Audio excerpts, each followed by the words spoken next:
ना बैटिंग चली ना बॉलिंग चली, फील्डिंग भी नाकिस रही। पाकिस्तान टीम बांग्लादेश के खिलाफ टेस्ट सीरीज में तारीखी क्लीन स्वीनअप शिकस्त के करीब पहुंच गई। टेस्ट मैच के आखिरी रोज बांग्लादेश ने खाने के वक्फे तक 2 विकेटों के नुकसान पर 122 रन बना लिए हैं। बांग्लादेश को जीत के लिए मजीद 63 रन दरकार हैं, जबकि उसकी 8 विकेटें अभी बाकी हैं। बांग्लादेशी बॉलर्स के सामने पाकिस्तानी बैटिंग लाइन रेत की दीवार साबित हुई है। रावलपिंडी टेस्ट की दूसरे इनिंग्स में पाकिस्तान की पूरी टीम 172 रन पर ऑल आउट हुई। बांग्लादेशी पेसर हसन महमूद ने 5 और नाहिद राना ने 4 पाकिस्तानी प्लेयर्स को पवेलियन की राह दिखाई।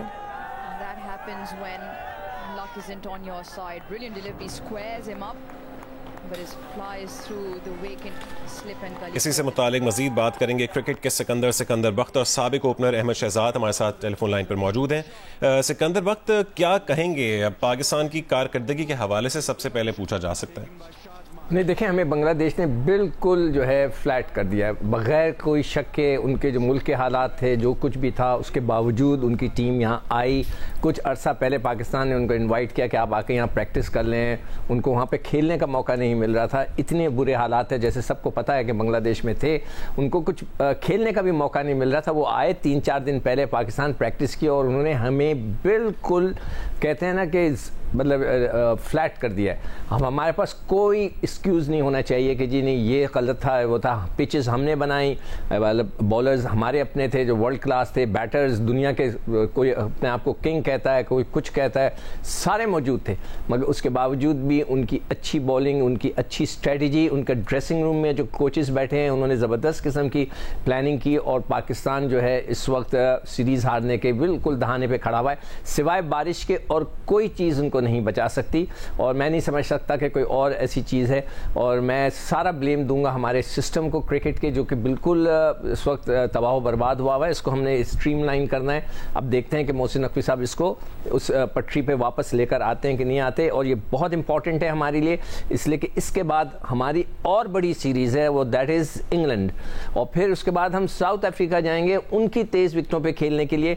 तो हमें अपने आप को ठीक करना है, हमें अपने आप को ठीक करना है। सिकंदर बख्त हमारे साथ ही मौजूद रहेगा। क्रिकेटर अहमद शहजाद ने भी हमें ज्वाइन किया है। अहमद शहजाद, बताइए क्या समझते हैं? अब तो पाकिस्तान की शिकस्त यकीनी हो गई है, किसको जिम्मेदार समझते हैं इस तारीखी शिकस्त पर, वो भी होम सीरीज पर? देखिए, प्लेयर्स तो जिम्मेदार होते ही हैं, ठीक है, लेकिन प्लेयर्स से ज्यादा इस टाइम पे I would say Pakistan cricket board जो है वो डिसीजन जो उनको करने चाहिए थे वर्ल्ड कप के बाद या वर्ल्ड कप से पहले ही कर लेने चाहिए थे। जिस तरह पिछले 1.5-2 सालों से ये मनमानियां कर रहे हैं और पाकिस्तान क्रिकेट बोर्ड पिछले 6-8 सालों से जो सिस्टम जिस तरह चला रहा है और जिस तरह एक के बाद एक चेयरमैन चेंज होता है, उसके बाद जो है आप देखें कि आपके सिस्टम ने प्रोड्यूस क्या किया और आप आके कहते हैं कि आपके पास औजार नहीं है। तो आपके जो पाकिस्तान क्रिकेट बोर्ड है और जो उसमें लोग पिछले 12-15 साल से बैठे हुए और इतनी हेफ्टी सैलरीज ले रहे हैं, उन्होंने क्या प्रोड्यूस किया, क्या प्लानिंग की है? पाकिस्तान 4th रिचेस्ट बोर्ड है और अंधा पैसा लुटाता है चीजों पे। और वहां पे डेवलपमेंट की हालत ये है कि वो मुल्क जो मशहूर है कि जहाँ पे इतना टैलेंट निकलता था, वहां पे अब टैलेंट आना ही बंद हो गया कि आप कह रहे हैं कि आपके पास औजार नहीं है।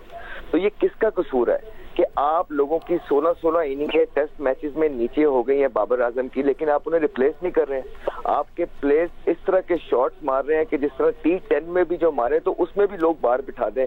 तो आप टेस्ट मैचेस में भी उनको लेट गो कर रहे हैं कि आप कह रहे हैं कि उनके पास प्लेयर नहीं है, आपके पास प्लेयर ही कोई नहीं है। तो ये सारा जिम्मा जो आता है वो लोग जो हेल्म ऑफ अफेयर्स पे बैठे हुए पाकिस्तान क्रिकेट बोर्ड में, जो डोमेस्टिक का स्ट्रक्चर चला रहे हैं लोग बैठे हुए, जो वहां पे अपॉइंट किए गए, क्या उनसे कोई पूछताछ होगी कि आप लोग 3-3, 4-4, 5-5 साल से डोमेस्टिक के सिस्टम चला रहे हैं कि आपने क्या प्रोड्यूस किया पाकिस्तान? ठीक है, आपने क्या प्रोड्यूस किया। बहुत शुक्रिया अहमद शहजाद और सिकंदर बख्त, आप दोनों ने आपने तज्जिया पेश किया। क्रिकेट की मौजूदा सूरत हाल जो इस वक्त है, पाकिस्तान बांग्लादेश के दरमियान टेस्ट मैच जारी है, 63 रन जीत के लिए दरकार है। IMF ने बिजली के बिलों पर सब्सिडी देने की तजवीज़ से इत्तफाक नहीं किया है। ज़राए वज़ारत ख़ज़ाना के मुताबिक IMF का मौक़िफ़ है कि मरकज़ी और सूबाई हुकूमतें बिजली बिलों पर सब्सिडी देने की मजाज नहीं है। ज़राए के मुताबिक IMF ने पंजाब की तरफ से बिजली बिलों पर सब्सिडी देने पर एतराज़ किया है। IMF के मुताबिक बिजली बिल्स पर सब्सिडी से कर्ज प्रोग्राम की मंजूरी खतरे में पड़ सकती है। ज़राए के मुताबिक वज़ारत ख़ज़ाना ने ख़त लिख पर और सूबाई हुकूमतों को बिजली बिल्स पर सब्सिडी ना देने की हिदायत भी दे दी हैं। मज़ीद तफसील जानेंगे जी न्यूज़ के नुमाइंदे अशरफ मलकम से। अशरफ मलकम, क्या कहा है IMF ने मज़ीद? ये एक तजवीज़ जो आई थी कि सूबे अपने तरक्याती फंड से सब्सिडी दे सकते हैं बिजली के बिलों पर, उस पर IMF ने सख्त एतराज़ किया हमारी इत्तला के मुताबिक। उसमें IMF का जो कहना है कि हमारा जो मुआहदा हुआ स्टाफ लेवल एग्रीमेंट, उसमें जो तय हुआ था कि कोई भी सब्सिडी बिजली या गैस के शोबे में नहीं दी जा सकेगी, और एक जो अनटारगेटेड सब्सिडी थी उसकी तो बिल्कुल ही कोई गुंजाइश नहीं है। लिहाजा उन्होंने कहा कि अगर ये हुकूमत की पॉलिसियाँ जारी रहें खासतौर पर सूबों की तरफ से, तो इस पर हमारा जो IMF के साथ स्टाफ लेवल एग्रीमेंट तय हुआ है उसकी मंजूरी एग्जीक्यूटिव बोर्ड से खतरे में पड़ सकती है।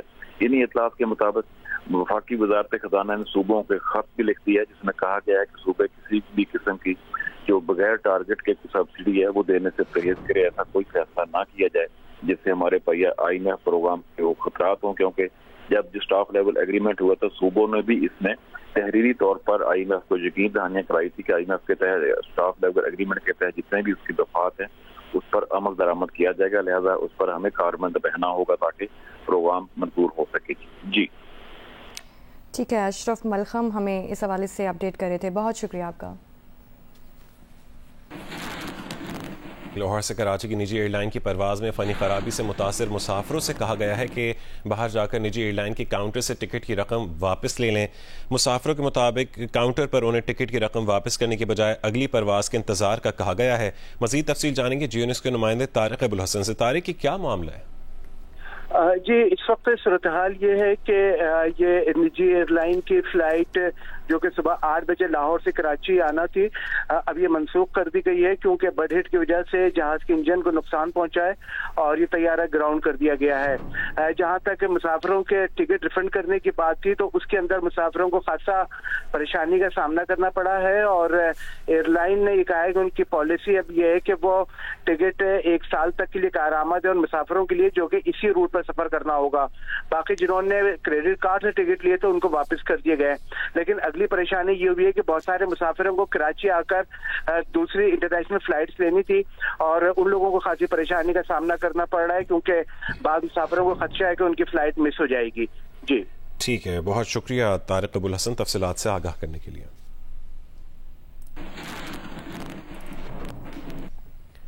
इस्लामाबाद कंटेनर सिटी में तब्दील हो गया है। रेड जोन के दाखिली रास्तों समेत अहम शाहराहों पर कंटेनर्स लगा दिए गए हैं। शहर की सूरत हाल से मुतालिक मजीद तफसील बताएंगी जियो न्यूज़ की नुमाइंदा मरियम नवाज।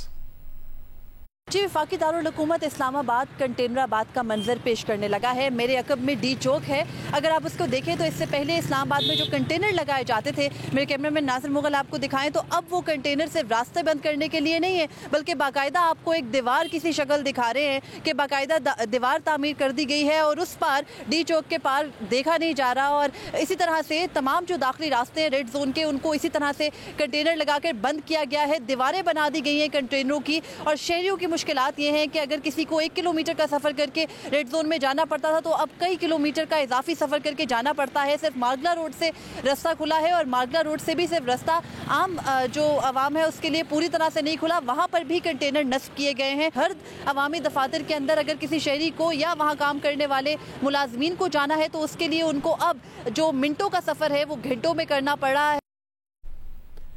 वफाकी हुकूमत ने सरकारी मुलाजमीन के बगैर इजाज़त सोशल मीडिया इस्तेमाल पर पाबंदी लगा दी है। इस्टेब्लिशमेंट डिवीजन के मुताबिक ये फैसला सरकारी मालूमात और दस्तावेज़ात अफशा होने से रोकने के लिए किया गया है। सरकारी मुलाजिम बगैर इजाज़त सोशल मीडिया पर इजहार राय या बयानबाजी नहीं कर सकता। तमाम सर्विसेज और ग्रुप्स के सरकारी मुलाजमीन हिदायत पर अमल दरामद के पाबंद हैं।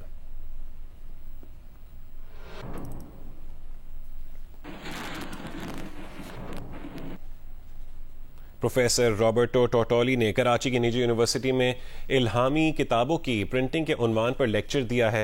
रॉबर्टो ने कुरान पाक की तबाआत के मुख्तलिफ अदवार पर रोशनी डाली है। अतालवी प्रोफेसर ने बताया कि मुआशरती, सकाफती और तारीखी तनाजुर में कुरान की प्रिंटिंग के तरीके और रिवायात तब्दील होती रही हैं। यूनिवर्सिटी ऑफ नेपल्स के प्रोफेसर रॉबर्टो ने कुरान पाक, बाइबल और दीगर मजहबी किताबों की प्रिंटिंग की तारीखी अदवार के बारे में तफसीलात बताईं। उन्होंने कुरान की तबाआत की तारीखी पहलुओं पर बात करते हुए कहा कि वेनिस में 1537 में पहला कुरान पाक का नुस्खा छापा गया।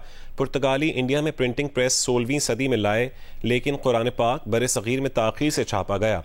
अतालवी प्रोफेसर का मजीद कहना था कि छपाई का अमल सिर्फ तकनीकी नहीं बल्कि मजहबी और तहजीबी अहमियत का हामिल है। तकरीब के अख्ताम पर सवाल जवाब भी हुए। शुरका ने इल्मी और फिक्री लिहाज से नशिस्त को मुफीद करार दिया।